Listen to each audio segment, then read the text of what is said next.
On this video, I would like to summarize the basic rules for identifying weak verbs or parsing weak verbs in Aramaic. So I'm continuing a basic Aramaic grammar to help students identify the words that they are looking at grammatically, as well as finding the verb of these forms. So let me start by saying weak verbs are verbs that deviate from the regular verbs in that some begin with a noon, like in Hebrew, a pay noon, a verb, or end in a hey, like a lamed hey, and act differently from the regular verb. These verbs are classified at times grammatically by the root pa'al, or pe'el, to do. Or we could say by first, second, or third position, depending on the position in which these verbs appear, especially where their consonants occur. An example would be natan. It is a pay noon or net pay noon, pe'el, netan. It is a one noon because the noon is in the first position or pay position. So let me give some of the basic rules that I think can help in parsing verbal forms in Aramaic. First of all, we have the pay noon, where the noon is in the first position, like noon, tav, noon. And the initial noon may be then assimilated, but not always. Yintain, he will give. If we go back again to the verb nafal, to fall, yip, yipel, or yip, from nafal, where there is assimilation here of the noon into the pay. So yin fell became yipel. But in the noon, tav, noon in the Aramaic, there is no assimilation of the noon as illustrated above. So what I was doing here is showing that in Hebrew you go yin tain, where in Aramaic there is no assimilation like in Hebrew. Then we have a pay yod type of verb. In other words, the noon appears. We have a pay yod type of verb where the yod often assimilates in the pe'el imperfect.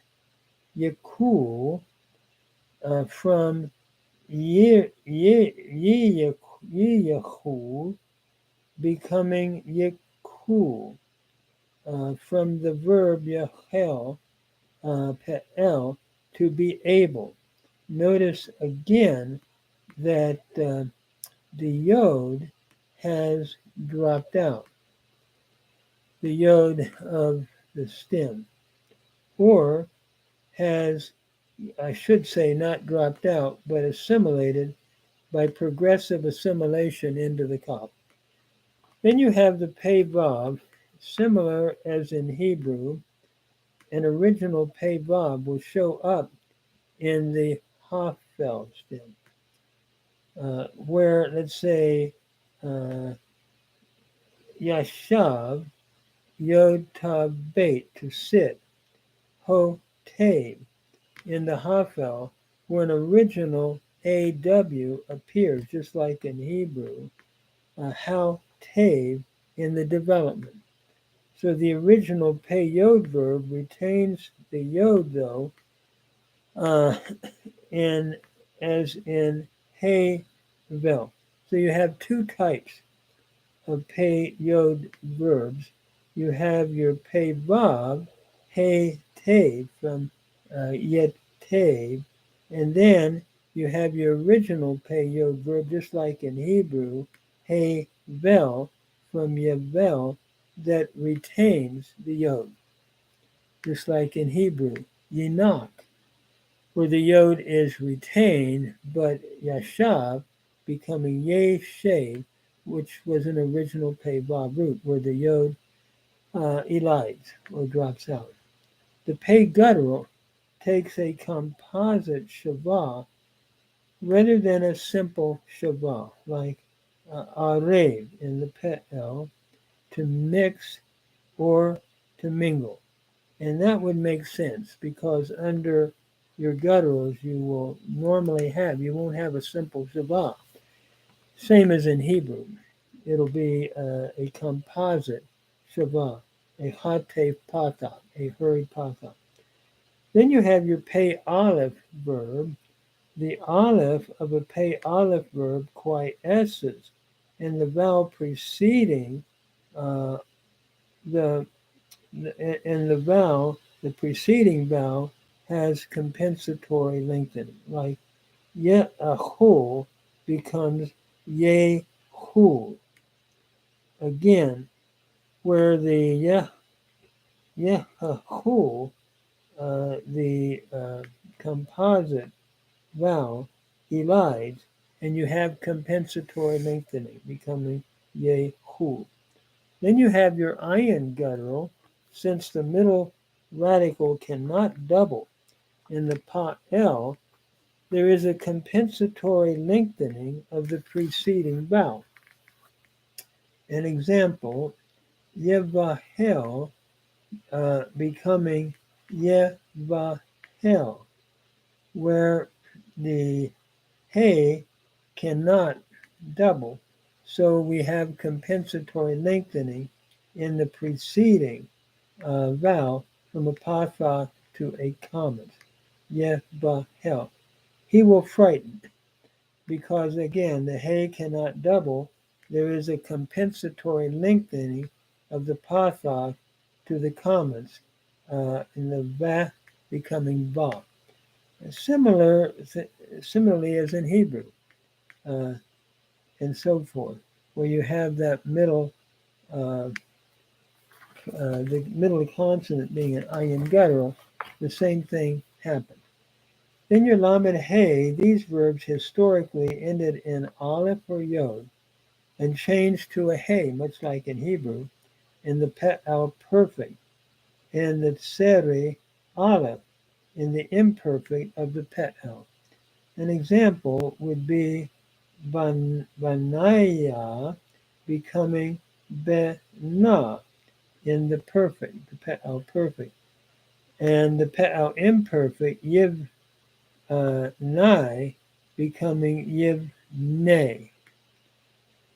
Then we have your lamed guttural root, where the patha is preferred before the guttural, as in Hebrew, in the pe'al imperfect. Yishlach, for example, he will send. And finally, your ayin vav and ayin yod, where the middle vav or yod weakens into vowels under the prefix. The vowel of the pe'al imperfect is a shavah or a half vowel. Yakum, while the regular pe'al is yiktum.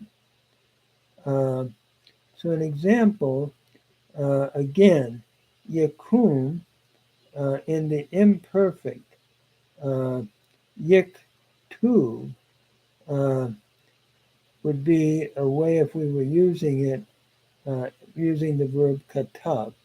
But again, we're talking about an ayin vav or an ayin yod root, kavam, where the vav became weak, like in Hebrew. And we have yekum, which is your pe'el imperfect. He will arise, or he will stand up or arise. Let me stop there. We have tried to give some basic rules for understanding in a summary way Aramaic grammar, and we've done this in several videos. We've done the same thing in Hebrew and also in Greek and Akkadian. If anyone would be interested, they could find these basically under my name, Dr. Gary Stats, looking up which of those grammars one would like to see a summary. What we're doing is try to give a basic paradigmatic summary of Greek, Hebrew, Aramaic, and Akkadian. And that can be found on videos that we have already posted on, it can also on basically what we're doing live, or it can also be found on Google Books. And so again, I would just refer one to previous videos that we have done, and then go also to Google Books under those different grammars. In the first part of it, I have tried to summarize Greek, Hebrew, and so forth. So again, let me just stop there. I hope this will help someone. There are many wonderful Aramaic grammars out there that I would refer people to. My goal is just to give a brief summary of how it's helped me to classify paradigmatically these different languages in my own biblical study of Hebrew, Greek, and Akkadian, shorter in Akkadian, but some in Akkadian, Hebrew, Greek, Aramaic, and Akkadian. So thank you. I hope this is helping somebody. I'm enjoying it. It's keeping me, my mind, thinking and doing what I did years ago, trying to keep it alive in my mind. Thank you. Appreciate your patience. Thank you.